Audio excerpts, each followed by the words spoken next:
Hello বন্ধুরা, কেমন আছেন আপনারা? দেশে আসার পর অনেক দিন রান্না করা হয় না, তাই ভাবলাম যে আজকে একটু রান্না করেই ফেলি।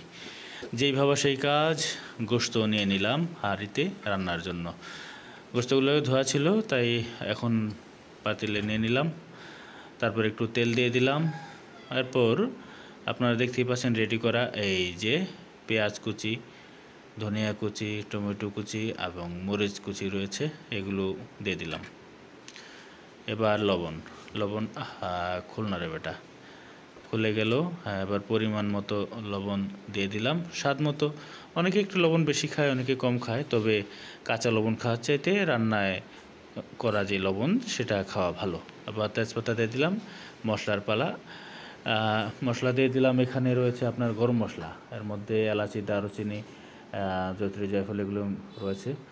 এবার জিরা বাটা দিলাম। তারপর আপনার আদা বাটা এবং সবশেষ রসুন বাটা দিয়ে দিলাম। হ্যাঁ,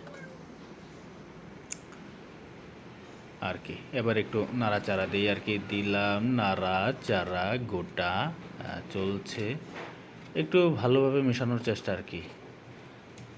এই যে নাড়া দিয়ে দিলাম। আচ্ছা, এই কী যেন দিইনি, হ্যাঁ, আরে লবঙ্গ, এই যে লবঙ্গ নিলাম, লবঙ্গ কয়েকটা নিলাম, একটু ধুয়ে দিলে মানে ভালো হয়। হ্যাঁ, একটু ধুয়ে দিলাম। এবার হলুদের গুঁড়া পরিমাণ মতো, যে যেরকম রং চান সেই পরিমাণ মতো দিবেন। আবার আমি একটু মরিচের গুঁড়ো দিয়ে দিলাম, যেহেতু অনেকগুলো কাঁচামরিচ কাটা দিয়েছি, তাই অল্প পরিমাণে দিলাম, শুধুমাত্র একটু ভালো কালার হওয়ার জন্য। তারপর আবার নাড়াচাড়া দিয়ে দিলাম, ঘুটা ঘুটা। এই যে আসলে অনেকে তো অনেক স্টাইল করে সুন্দর করে রান্না করে, আমি ভাই ওসব পারি না। আমার হলো বাংলা স্টাইল, সব কিছু একসাথে দিয়ে ঘেটে ঘুটে, হ্যাঁ, ঢাকনা দিয়ে ঢেকে দিয়ে একটুখানি কষায় নিয়ে রান্না বান্না করা, এই হলো আমার তরিকা, বাংলা তরিকা ভাই। এই যে এবার দিয়ে দিলাম ঢাকনা, এবার একটু হতে থাক।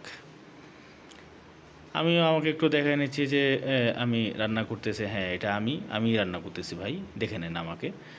এই যে এবার একটুখানি আবার নাড়াচাড়া দেওয়ার জন্য হাঁড়িটা ধরলাম, নাড়াচাড়া দিচ্ছি। আসলে রান্নার স্বাদ নাকি আসে নাড়াচাড়ায় কষানিতে, যে যতক্ষণ নাকি কষাবে গোশত নাকি ততই রান্না চমৎকার, এটা মুরব্বীরা বলে, অবশ্য আমি জানি না। আর তাছাড়া আমার রান্নাবান্না আসলে অতটা ভালো হয় না, খালি কোনো রকম সিদ্ধ করি খাই, এই আর কি।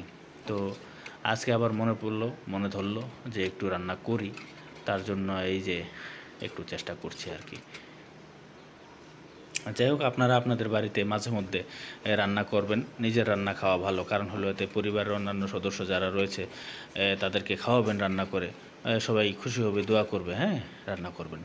আমি আমার ওই যে পুরুষ ভাইদের বলছি আর কি, আর মহিলা আপা ভাই ভাবি যারা আছেন ওনারা তো রান্না করেনি সব সময়। এইবার আবার একটু নাড়া দিয়ে দিলাম, মোটামুটি কষানো হয়ে গেল। এবার একটু পানি দিয়ে দেব, দেখা যাক। এই যে 1 মগ, তারপর 2 মগ, তারপর 3 মগ, হ্যাঁ দিয়ে দিলাম। আসলে পানিটা আপনারা পরিমাণ মতোই দিবেন, কে কতখানি ঝোল খান, আপনি কি একটু ঝোল ঝোল খাবেন নাকি একটু মাখা মাখা খাবেন, সেটা আপনার উপর নির্ভর করবে। স্বাদ মতো আপনি আপনার পানি দিয়ে নেবেন। আমি আমার প্রয়োজন মতো পানি দিয়ে নিয়েছি।